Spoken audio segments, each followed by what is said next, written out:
मैया ने सुंदर नवा धुवा के तैयार किए हैं, रात्रि में सोने से पहले कम श्रृंगार किया है। अच्छा दूध पीते नहीं है, तो मैया ने कही लाला दूध पी ले। ठाकुर जी बोले ना मैं ना पी रहा हूं। मैया बोली अगर तू दूध पिएगा तो मैं तुमको एक खिलौना दूंगी। तो ठाकुर जी बोले कौन सा खिलौना? जे चंद्रमा जे खिलौना दूंगी।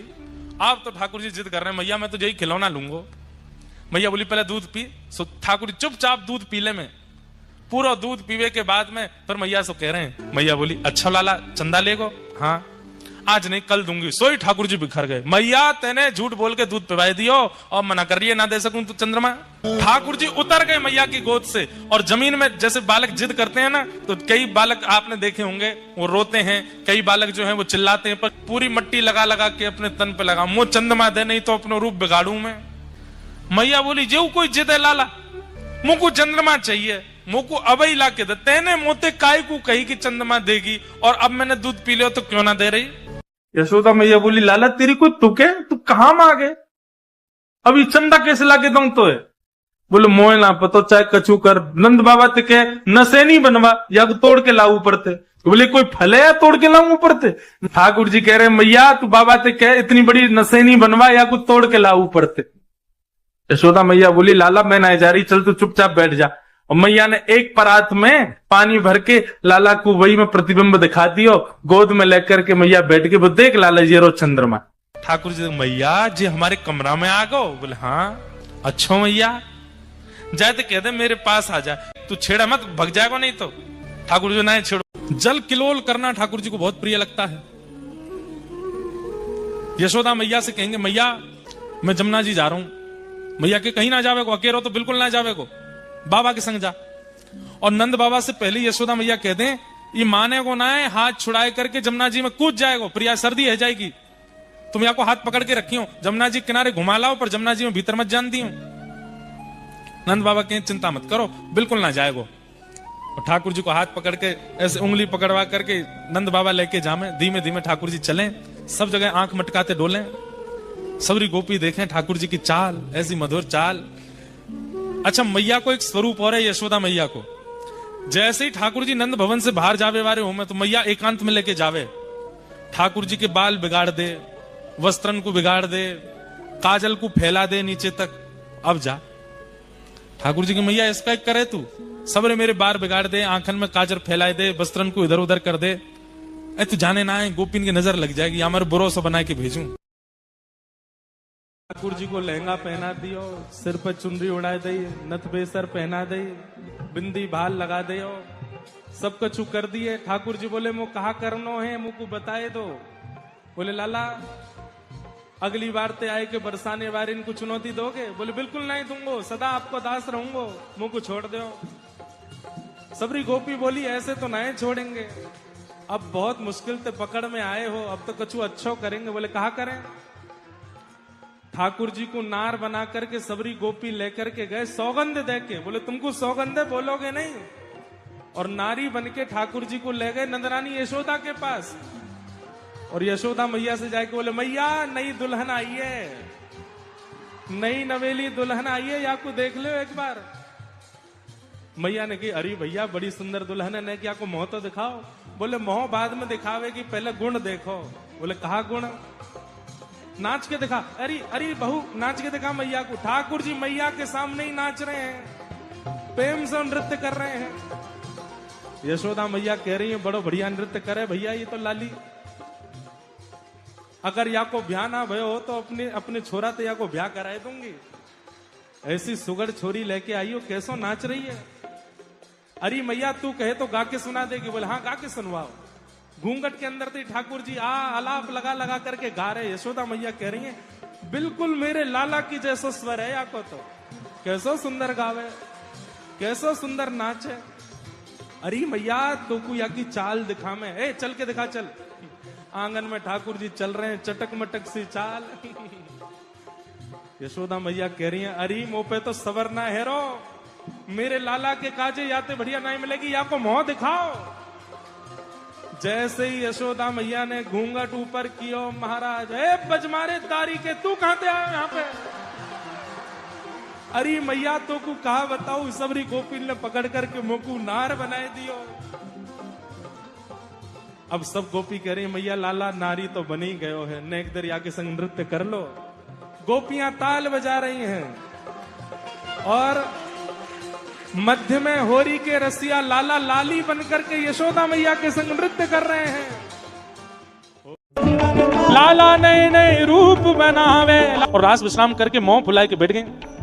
ठाकुर जी बोले, अरे श्यामाजू मैं तो बैठा हूं यहाँ पे, मैं रास कर रहा हूं आपके संग। अरे आज अगर मोर नहीं आए तो आप इतनी उदास है कि चलो रास करो। ना मुझको रास ना करो, मुझको तो मोर देखने। हर प्रयास कर लिए लेकिन श्री जी जब नहीं रिझी तो ठाकुर जी गए मोरन के पास। चलो रे भैया, श्यामाजू उदास बैठी है, चलो। ठाकुर जी मोर बोले, हम नहीं जाएंगे, हमको हमारी मोरनीन की सौगंध लगी है, आज हम नहीं जाएंगे। आपने हमको सौगंध दी कि कल मत आइयो। अरे भैया तेरे हाथ पांव जोड़ू, भैया चल, श्री जी नाराज बैठी हैं। बोले चाहे जो करो, कल आ जाएंगे, आज नहीं जाएंगे, हमें वो अपना घर परिवार प्रिय ठाकुर जी।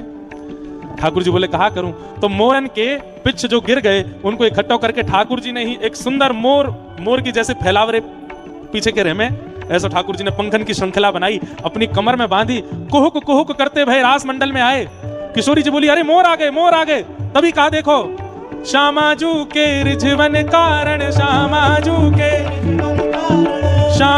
के रिझवन कारण, श्यामाजू के लाला नए नए रूप बनावे, लाला ओ कान्हा नए। गुसाई जी श्रृंगार करते थे ठाकुर जी का, गोविंदास जी पीछे खड़े खड़े पद गाते थे।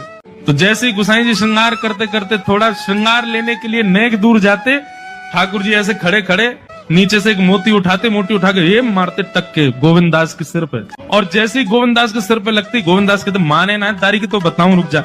जैसे ही वो पत्ती लेकर के वापस गोविंददास मारते, तब तक गुसाई जी वापस आ जाते। और गुसाई जी के आते ही वो मोती ठाकुर जी की जगह गुसाई जी में जाके लग जाता। गुसाई जी कहते, हे गोविंदा, ठाकुर जी को मोती मार रहा है। गोविंदास बोले, मेरो माथो देखियो, ये गुम्माटो फूल को ये आपके लाला ने मारो मुझे। आपको लाला ऊधम मचावे वो ना दिखाई दे आपको, और मैंने एक कछु कह दूं सो मुंह पे चिल्ला रहे हो, मुंह पे बरस रहे हो, या समझा लो बहुत ऊधम मचावे ये। गुसाई जी के नेत्रों में आंसू आ जाते। बोले, गोविंदा तू कितनो भाग्यशाली, तेरे संग ठाकुर जी लीला करें। गोविंदास के साथ ऐसी ऐसी लीला करते महाराज। शाम को जब ठाकुर जी आवे तो मैया मुंह फुला के बैठी है, मैया की गोद में आके, मैया ठाकुर जी गोद में जैसे ही चढ़े, मैया के, अरे तूने मेरी बात सुन, हमारो घर कोई आश्रम बना रखो थे ने, यहाँ भंडारो चलतो रहे पूरे दिन, ब्राह्मण ने संतन ने सबन ने न्योत तो दिया है, मुझको बता तो देकर, मैं को पवावे को मना नहीं कर रही, पर मुझको पता तो हो कितने लोग आवेंगे। पतो चली 20 ब्राह्मणन को भोजन कराओ, बाकी बाद 25 संतन को निमंत्रण दिया है। तू पूरे दिन भट्टी जली रहे, पूरे दिन यहीं बैठी रहूं मैं, काहे को करे ऐसो। मैया मैंने अगर तू कुछ सच बताई दियो तू मुझको मारेगी। मैया बोली, बिल्कुल नहीं मारूंगी। अरे भैया संत भोजन करानो, ब्राह्मणन को प्रसाद पवानो, या में कोई अपराध थोड़ा ही है, लेकिन मुझको कारण बता, तू करे काहे को ऐसा। बोले, मैया मैं कछु दिनाते एक चीज अनुभव कर रहा हूँ। कहा, तू नेक फूलती जा रही है, नेक मोटी है गई है। और मैया मुझको यूं लगे अगर मेरे ब्याह तक तू बहुत मोटी है गई, फिर कैसे बैठेगी। तो यहाँ हमारे पूरे दिना तेरो श्रम बनो रहे, तू नेक पतरी सी है जाए हमारे पूरे दिना, तो काम करवाने को ये मैंने तरीका ढूंढो कि तेरे पास आती रहेंगे वैष्णव संत भक्त जन, पूरे दिना तू उनको बना बना के पवाई, सिर्फ पतरी है जाए। मैया लेके छड़ी भागी ठाकुर जी के पीछे। मोह ठाकुर जी ने ग्वाल बालन से कही, पहले हम अपने घर पे करके देख लें कैसी होवे चोरी, फिर बाहर करेंगे। आज ठाकुर जी उठ करके गौरस भंडार में गए। अच्छा, मैया ने लाला के पामन में ऐसे पाजे पहनाइए कि जैसे ही ठाकुर जी उठते हैं छम छम की आवाज से मैया समझ जाती लाला उठ गए, तुरंत मैया दूध लेके आवे ठाकुर जी को पिलावे। लेकिन आज ठाकुर जी उठे, अपनी पाजे हाथन से पकड़ी, कहीं आवाज नहीं आ जाए, और धीमे धीमे चल करके ठाकुर जी गौरस भंडार में पहुंचे अपने ही घर के। और वहां जाकर के एक मटकी के ऊपर से हाथ हटाई करके जैसे ही ठाकुर जी ने पानो शुरू किया, इतने में ही ठाकुर जी की दृष्टि सामने पड़ी, एक खंभ के ऊपर मणि लगी थी, और मणि में जैसे ही ठाकुर जी ने खुद को देखा, खुद को देख के ठाकुर जी जो से डर के मारे भागने लगे वहां से। अरे मैं चोरी ना कर रहा हूं, मैं चोरी ना कर रहा हूं, मैं चोरी ना कर रहा हूं। इतने में ठाकुर जी ने देखी, अरे तेरे भी मुंह पे मक्खन लगाओ, मेरे भी मुंह पे मक्खन लगाओ, अपने आप से ही बात कर रहे हैं। अच्छा, तो तू सुबल तनसुखा मनसुखा को कोई मित्र दिखे, तू भी चोरी करवे आयो है मेरे दारी के, मेरे घर में चोरी करवे आगो, चल कर ले। यशोदा मैया आवे वासे पहले कर ले। मैया को लाला की आवाज आ गई थी। इतने में मैया आकर के द्वार पे खड़ी खड़ी चुपचाप देख रही है, लाला कहा कर रहा है। ठाकुर जी अपने प्रतिबिंब से कह रहे हैं कि भैया चोरी कर ले। मैया आवे वासे पहले करके भाग ले आते। इतने में मैया बोली, अरे लाला क्या कर रहा है। जैसे ही देखी मैया आ गई, ठाकुर जी बोले, हाँ ना मैया कछु ना, मैं तो यार चोर को पकड़ भी आया हूं, देख हमारे घर में चोर घुसे आयो, मक्खन की चोरी कर रहा है। मैया बोली, कहाँ है चोर। तो अपना ही प्रतिबिंब दिखा करके ठाकुर जी कह रहे हैं, ये रो चोर। यशोदा मैया बोली, ये चोर है। बोला, हाँ। ए बाबड़े से जे चोर ना है, जे तेरो ही प्रतिबिंब है, ये तेरो ही दर्पण को स्वरूप है। ठाकुर जी ने दोबारा देखी, अच्छा मैया जी मैं हूँ? बोले हाँ लाला तू है। सो ठाकुर जी अपनी बलैया ले, अरे मैया कितना मलूक हूं मैं, तेने मुझको बता ही चोना मैं इतना मलूक हूँ। मैया ने कान पकड़े, चल धारी के भात बनावे। घोंटू घोंटू डोलूंगा बस जमुना जी में। बाबा बोले देख भीतर मत जाइयो ज्यादा, घोंटू घोंटू घूम ले। बोले हाँ। जैसे ही ठाकुर जी भीतर गए, घोंटू घोंटू थोड़ी देर तो घूमते रहे। नंद बाबा देख रहे, हाँ लाला ऐसे ही डोलते रहे। थोड़ी देर बाद ठाकुर जी ने कहा कैसे स्नान करूं, मन तो बहुत जोर ते हेरो है। सो ठाकुर जी ने ऐसे नाटक कियो जैसे ठोकर लगी हो। अरे बाबा ठोकर लग गई, सो गिर गए जमुना जी में। और जमुना जी में गिर करके पूरे भीज गए। ठाकुर बाबा जल्दी बाहर आ, देख भीज गो सब।